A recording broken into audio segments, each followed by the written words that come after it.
All right, y'all, so here we go. We are back kicking it old school here on the channel. Let's talk real quick about the wire tuck. I've done a video and article. I've done 2 videos and an article on wire tuck, passenger and driver side. They're here on the channel, but we're wanting to do it on Stuart's car and clean up his engine bay a little more. And I was like, you know what? The one that I did way back in like 2016 was about as interesting as a 5-pound bag of fertilizer. So we're gonna do one a little bit better. I'm gonna help you guys out because I still get questions all the time about the wire tuck. So let's dive in. Okay, guys, first thing, let's talk about it. Everybody's like, what the hell is a wire tuck? Wire tuck is, you got harnesses that go over the top of the shock tower. The passenger, we'll get to the passengers or the passenger side in a minute. The driver's side is the worst, especially right here where you got the solenoid. You got this whole jumble of wires, and then the factory, it comes with this little plastic thing that covers it, but truthfully most of them are gone by now.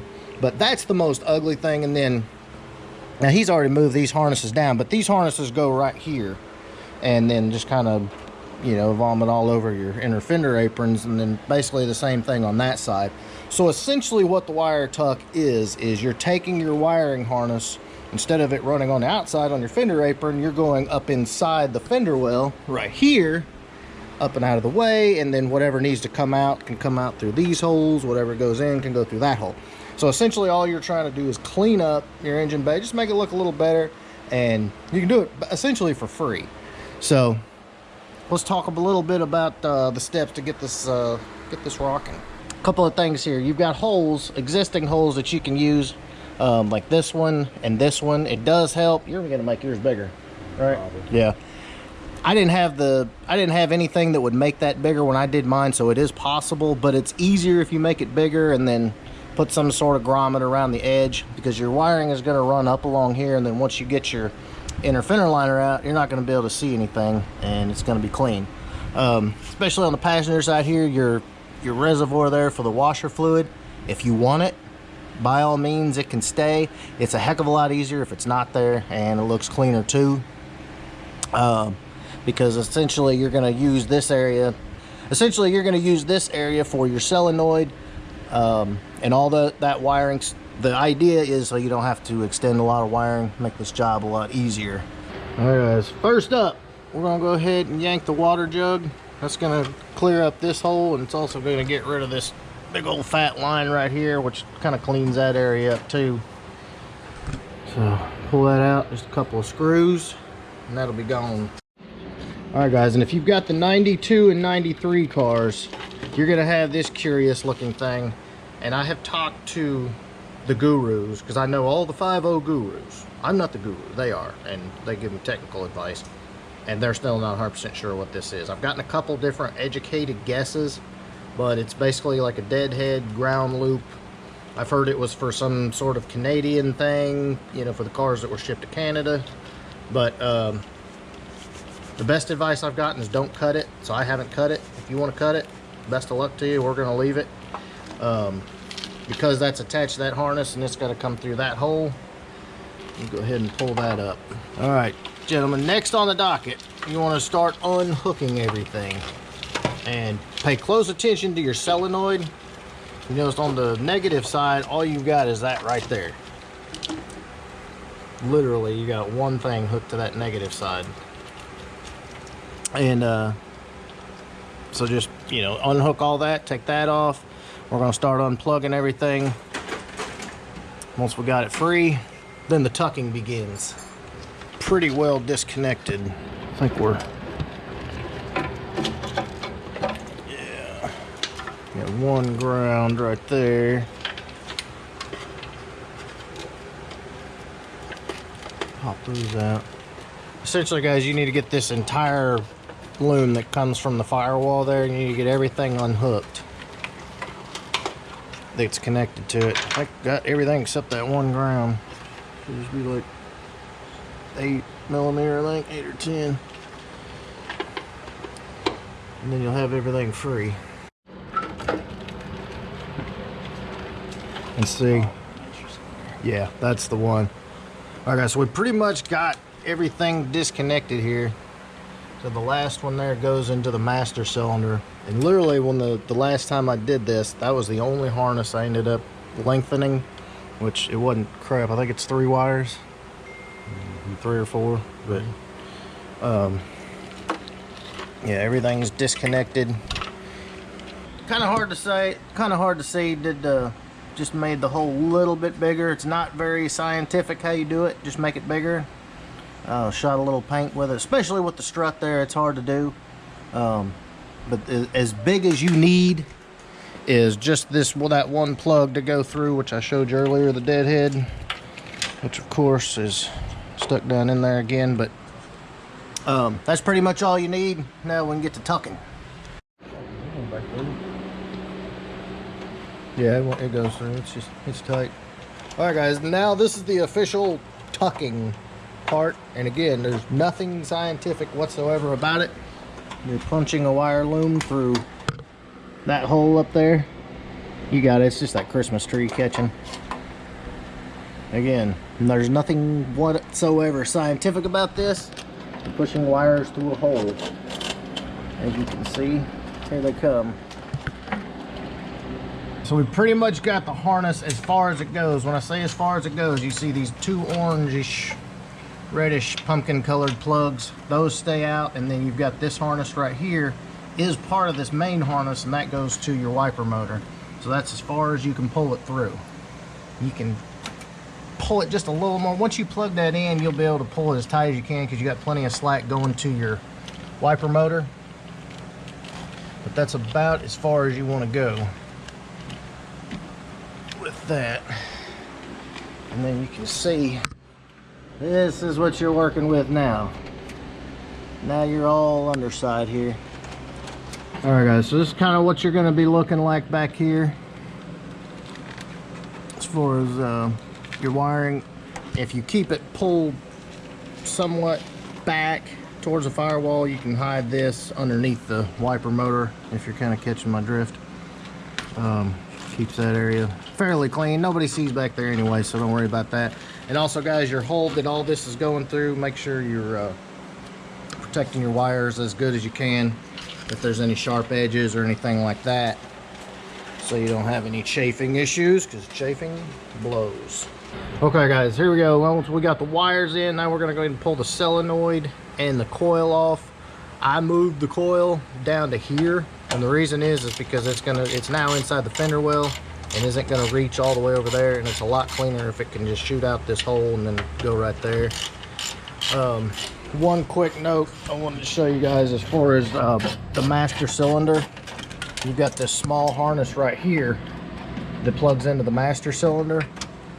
What I ended up doing to just run it through this hole, if you can see it directly behind the strut, but I had to lengthen this it was about 3 inches, because it would physically reach when the harness is right here, but you're trying to pull it as far as you can to hook up, make all your connections over here.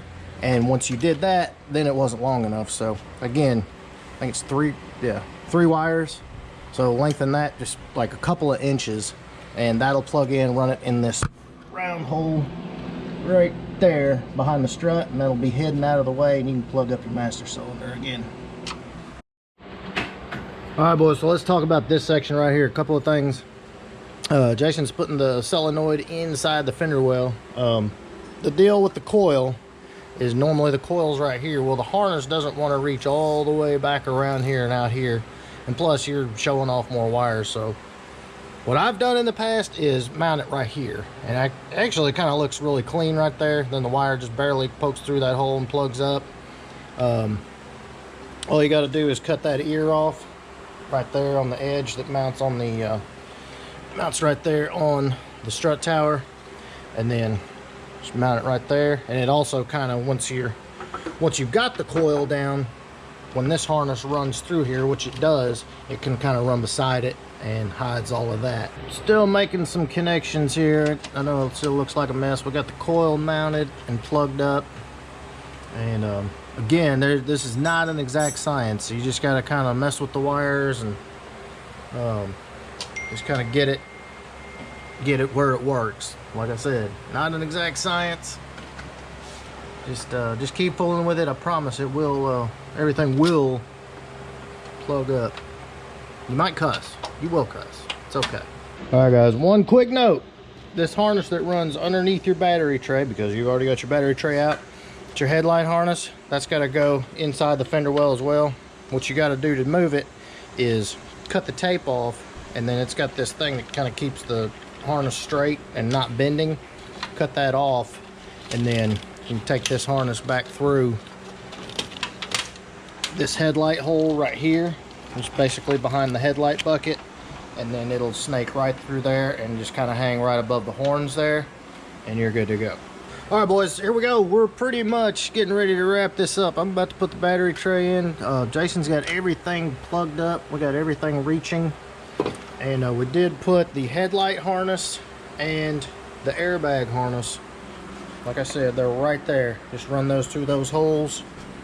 As you can see, make those connections right there. And again, boys, we're gonna tuck it up, make it as pretty as possible. But this is custom. We'll do air fingers quote custom. But the cool thing is, once you put the fender liner in, you won't be able to see anything, and you'll have a nice clean area up here. So soldier on. All right, boys, just adding a little bit of length to that plug for the master cylinder. Like I said, it's this plug right here.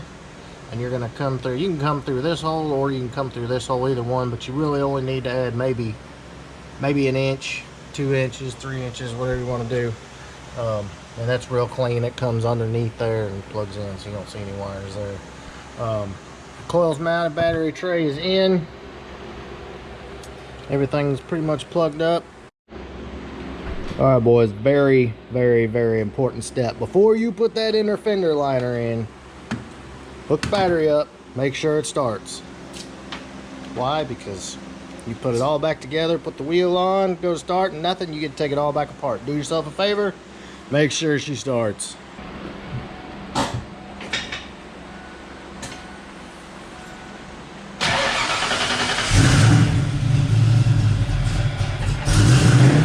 Good. All right, guys, after a little bit of trimming and fiddling around with stuff, got it how we want it. Again, these are just the little plugs that go in the holes over here on this side. But basically all we've got coming out of here, you've got the harness going to your starter. It's your AC harness, which is this harness right here.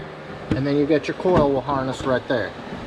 And those all, as you can see, it's, well, excuse me, you've also got the your positive battery cable also, but there's this little slot down at the bottom of that hole, and just run all those in there, and voila, not bad at all. Hit it with a little quick detailer, clean it up, and again, we already tried to start it. It starts fine, but 100% cleaner than before. You don't have that big rat's nest of wires.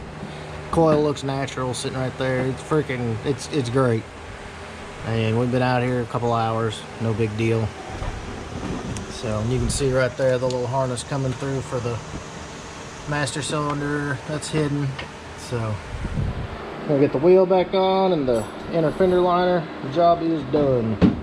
All right, guys, we're gonna wrap this one up, but I wanted to give you the last parting shot here. 100% more clean, and just kind of makes the engine bay look clean. Yeah, I think I said that. But yeah, there you go, guys. That's one of those old school, you know, 5.0 guy tricks that you can do in an afternoon. Costs you about $5 worth of wire and butt connectors, and you know, something you can do yourself in the garage. Makes the engine bay look good. I first did this to my 89 GT in 1999. My car was parked on the street in front of the apartment building I lived in. And so I just did it out there on the street. So that's when I was broke and my car was junk, but I tucked the wires and I was very happy to be able to do it. So brings back good memories and never forgot how to. It's fun time. So that's what's up. Hope you enjoyed this video. If you did, thumbs up. Make sure you smash that subscribe button. We'll be back.